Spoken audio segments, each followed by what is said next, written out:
आज हम एक्सप्लेन करने वाले हैं हाल ही में आई मूवी कलम कावल को, जो आपको जरूर पसंद आएगी, इसलिए वीडियो को भी लाइक कर दीजिए। हम चलिए कहानी शुरू करते हैं। तो मूवी की शुरुआत में हम एक घर का सीन देखते हैं जहां स्टैनली दास नाम का आदमी अपनी फैमिली के साथ टीवी देख रहा था। तभी स्टैनली का फोन बजता है और थोड़ी देर बात करने के बाद वह अपनी पत्नी से कहता है कि मुझे मेरे बॉस का फोन आया है, इसलिए जाना पड़ेगा। जिसके बाद स्टैनली अपने काम पर निकल जाता है। फिर अगले सीन में हम देखते हैं कि स्टैनली ऑफिस जाने की बजाय अपनी कार में किसी लड़की के साथ बैठा है और वह लड़की से पूछता है कि वैसे हमारा प्लान तो बाद में मिलने का था, लेकिन तुमने अचानक आने का फैसला क्यों कर लिया। लड़की जवाब देती है कि एक्चुअली मेरी रूममेट दीपू कल शाम को ही वापस आ रही है। अगर वो घर पर होती तो मेरा बाहर निकलना मुश्किल हो जाता, इसलिए मुझे लगा कि आज ही सही मौका है, तो मैंने तुम्हें कॉल कर दिया। तब स्टैनली कहता है कि मैंने लॉज में बात की तो थी, लेकिन अगले हफ्ते के लिए। अब अचानक जाने पर पता नहीं रूम खाली मिलेगा या नहीं। खैर चलो चलकर देखते हैं। लड़की पूछती कि क्या तुमने किराए के घर के बारे में कुछ पता किया, हम कब तक ऐसे लॉज में मिलेंगे। स्टैनली कहता है कि मैंने पूछा तो था,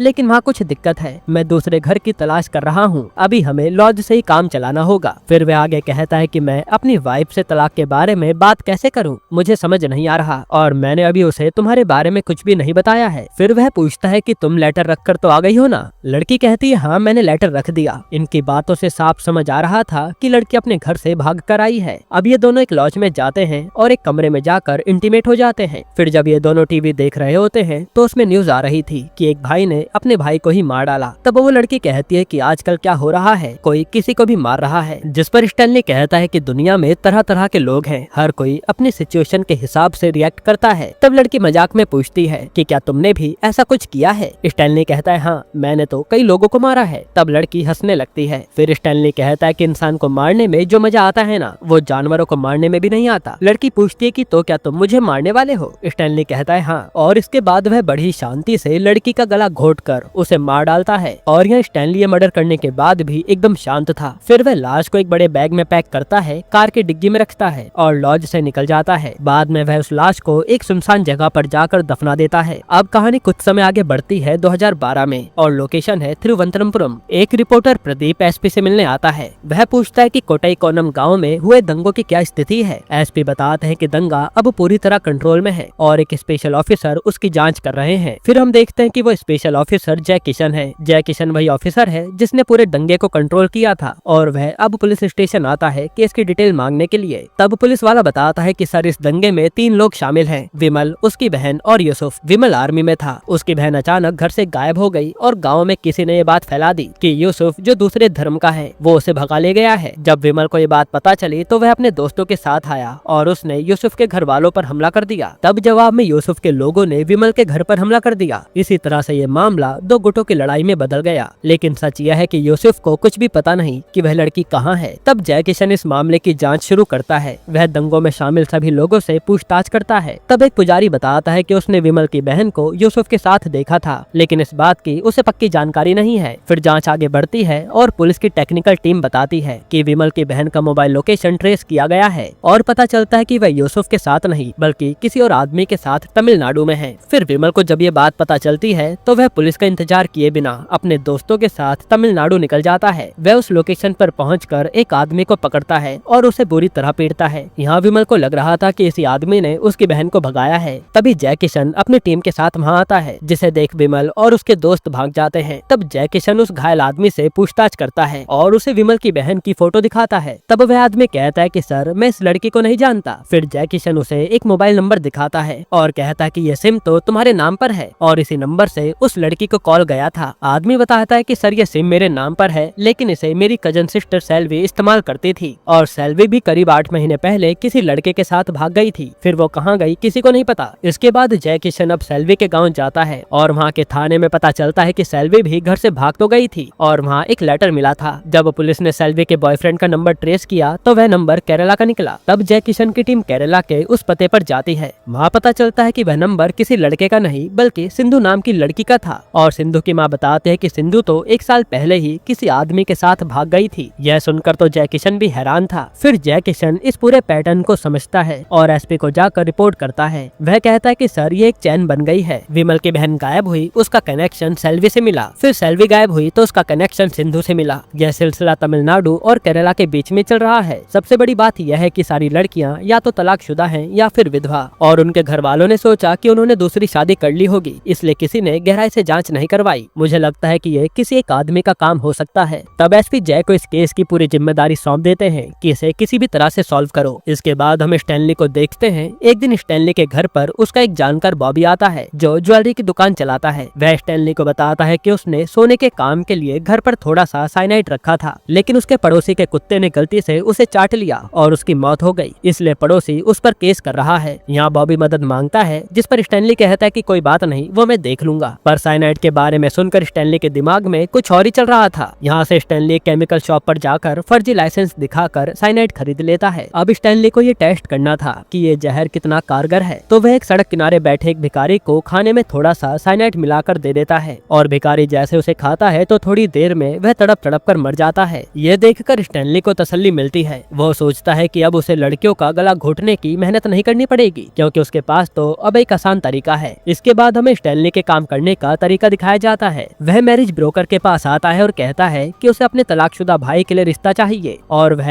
ऐसी औरतों को टारगेट करता है जो सहारे की तलाश में हो। फिर वह उन औरतों से मिलता है, उनसे मीठी मीठी बातें करता है। कभी तो वह कहता है कि उसकी पत्नी मर गई, तो कभी वह कहता है कि वह तलाकशुदा है। इसी तरह से वह भरोसा जीतता है और शादी का वादा करके उन्हें लॉज में ले आता है। फिर वह उनके साथ इंटीमेट होकर उन्हें एक टैबलेट देता है, ये कहकर कि ये प्रेगनेंसी रोकने की दवाई है और अभी हम बच्चे की जिम्मेदारी नहीं ले सकते, एक बार शादी कर ले तो हम सब कर लेंगे। साथ ही वह पहले से कह देता है कि जब तुम बस स्टैंड पर जाओगे ना, तो इसे वहाँ के टॉयलेट में जाकर खा लेना। तो लड़कियां भी उसकी बात मान लेती हैं। फिर जब वह बस स्टैंड के टॉयलेट में गोली खाती हैं, तो साइनाइड की वजह से उनकी वहीं मौत हो जाती है। जिसके बाद स्टैनली तो हर बार की तरह निकल जाता है और इसी तरह से वो कई लड़कियों को मार चुका है। फिर जब पुलिस को लाश मिलती है तो कोई भी उनकी पहचान करने नहीं आता, इसलिए मामला आसानी से दब जाता है। इधर जय किशन अपनी जांच में लगा हुआ था। उसे समझ आ गया है कि अपराधी तमिलनाडु और केरला के बीच से ऑपरेट कर रहा है। यहाँ वह एसपी से कहता है कि सर, हमें टीम में एक ऐसे ऑफिसर की जरूरत है जो तमिल और मलयालम दोनों भाषाएं जानता हो और उसे बॉर्डर के इलाकों की भी अच्छी समझ हो। तब एसपी उसकी बात मान लेते हैं और एक ऑफिसर को इस स्पेशल टीम में शामिल करते हैं। अब चौंकाने वाली बात यह है कि ऑफिसर और कोई नहीं बल्कि स्टैनली है। स्टैनली असल में पुलिस वाला ही था, यानी अब कातिल खुद उस टीम का हिस्सा बन गया जो उसे ढूंढ रही है। फिर जय किशन टीम के साथ मीटिंग करता है और बताता है कि पुलिस उन सभी गायब लड़कियों के नंबर्स को ट्रैक कर रही है। कातिल ने उनके फोन बंद करके रखे हैं, लेकिन अगर एक भी फोन ऑन हुआ तो लोकेशन पता चल जाएगी। ये सुनकर तो स्टैनली के होश उड़ जाते हैं, क्योंकि उसने हाल ही में जिस लड़की को मारा था उसका फोन अभी भी उसकी जेब में था। फिर वह वहाँ से बहाना बनाकर निकलता है और फोन को तोड़कर नाले में फेंक देता है ताकि कोई सबूत न बचे। अब कुछ दिनों बाद टीम को एक सफलता मिलती है। एक गाँव के बस स्टैंड के टॉयलेट में एक लड़की की लाश मिली थी। जय किशन मिसिंग लड़कियों की फोटो से उसको मिलाता है और वह लाश सहाना नाम की लड़की की निकलती है। इसी तरह स्टैनली भी नाटक करते हुए एक और रिपोर्ट लाता है कि एक गांव में लाश मिली है। तब जय किशन फॉरेंसिक डॉक्टर से बात करता है और डॉक्टर बताते हैं कि सर, वैसे तो ये नेचुरल मौत लग रही है, लेकिन गहराई से जांच करने पर हमें बॉडी में साइनाइड के अंश मिले हैं। यहाँ से ये पक्का हो जाता है कि कातिल जहर का इस्तेमाल करने लगा है। इसके अलावा क्राइम सीन से पुलिस को एक सेफ्टी पिन भी मिलती है और फॉरेंसिक एक्सपर्ट बताता है कि ये तो कोई खास पिन है जो पुलिस वाले अपनी वर्दी पर नेम प्लेट लगाने के लिए इस्तेमाल करते हैं, यानी हो सकता है कि खूनी पुलिस वाला हो। फिर जांच के दौरान साइबर सेल को एक सिग्नल मिलता है जहां एक मिसिंग लड़की का पुराना फोन कुछ देर के लिए ऑन हुआ था। तब लोकेशन ट्रेस की जाती है और पुलिस की टीम उस लोकेशन पर छापा मारती है। तब ये घर एक पुलिस कांस्टेबल मणि का निकलता है और तलाशी लेने पर वो फोन मणि के बिस्तर में ही पड़ा था। ये देख मणि की पत्नी घबरा जाती है और कहती है कि मुझे इसके बारे में कुछ नहीं पता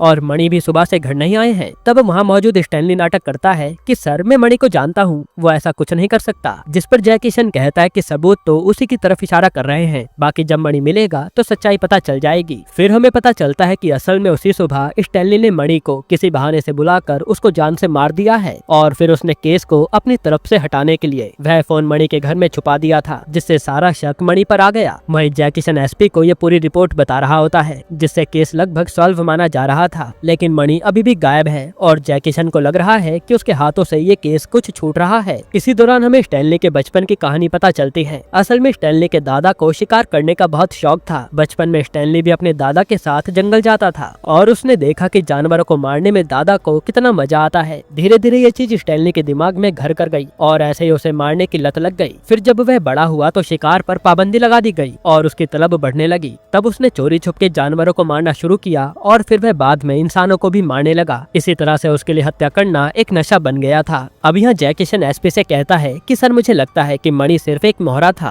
असली कातिल अभी भी बाहर है, मुझे इस बारे में पता करना है। उधर स्टैनली को भी लगने लगता है कि पुलिस उस तक पहुंच सकती है, तो वह अपना तरीका बदलने का फैसला करता है। फिर वह एक पब्लिक बूथ से आवाज बदलकर एक फॉरेंसिक ऑफिसर को फोन करता है। वह कहता है कि सर मैं एक राइटर हूँ, क्या कोई ऐसा तरीका है जिससे इंसान मर जाए और पोस्टमार्टम में भी पता न चले, क्योंकि मुझे अपनी मूवी में ऐसी ही कहानी लिखनी है। तब वह ऑफिसर बताते हैं कि अगर शरीर में साइनाइड का इंजेक्शन लगा दिया जाए तो इंसान हार्ट अटैक से मर जाएगा और किसी को पता भी नहीं चलेगा। जिसके बाद स्टैनली एक शादीशुदा औरत को ऐसे ही फंसाता है और लॉज में उसे शुगर चेक करने के बहाने साइनाइड का इंजेक्शन लगा देता है। फिर जब वह औरत अपने घर जाती है तो रात में नींद में ही मर जाती है और अगली सुबह सबको लगता है कि उसे हार्ट अटैक आया था, इसलिए उसकी मौत हो गई। अब जब ये बात जैकी शन को पता चलती है तो वो इस केस को भी समझ जाता है। फिर वो उस लाश का पोस्टमार्टम करवाता है और पता चलता है कि उसे भी जहर दिया गया था। यानी जैकी शन को ये भी समझ आ गया है कि ये खून भी उसी कातिल ने किया होगा। फिर जैकी शन अपनी टीम के साथ पुरानी फाइलों को फिर से चेक करता है और उसकी नजर विजू नाम के लड़के के बयान पर जाती है, जिसने 2 बार अलग अलग बयान दिए थे और यहाँ जैकी शन को उस पर शक होता है। फिर वह विजू के पास आता है और शक्ति से पूछताछ करता है। तब विजू डर के मारे सच बताता है कि सर मेरी बहन दिव्या घर से भाग गई थी, लेकिन वह मरी नहीं और वापस घर आ गई। तब बदनामी के डर से हमने उसकी कहीं शादी करा दी और वह अपने ससुराल में खुश है। तब जैकी शन तुरंत दिव्या का एड्रेस लेता है, क्योंकि वही मौका है खूनी तक पहुँचने का। फिर यहाँ से जैकी शन दिव्या के ससुराल आता है और दिव्या पहले तो बात करने से मना कर देती है, लेकिन जब उसे पता चलता है कि उस खूनी ने कई लड़कियों को मारा है तो वह सब कुछ बता देती है। दिव्या कहती है कि उस रात लॉज में उसने मुझे वो गोली दी थी खाने के लिए और कहा था कि अभी हम बच्चे को अफोर्ड करने के लायक नहीं है, लेकिन सर मेरे पास कुछ पैसे थे तो मैंने सोचा कि बच्चा हम दोनों मिलकर पाल लेंगे, इसलिए मैंने वो गोली नहीं खाई। लेकिन जब मैं बाहर निकली तो वो गायब था और उसका फोन भी बंद आ रहा था, जिसके बाद मैं घर आ गई। तब जैकी शन उसे मणि की फोटो दिखाता है, जिस पर दिव्या कहती है कि सर नहीं, ये वो इंसान नहीं था। फिर जैकी शन कहता है कि ठीक है, मैं एक स्केच आर्टिस्ट को बुलाता हूँ, तुम उसके जरिए स्केच बनवा देना। लेकिन हम देखते हैं कि स्टैनली भी पुलिस की इस हरकत पर नजर रख रहा था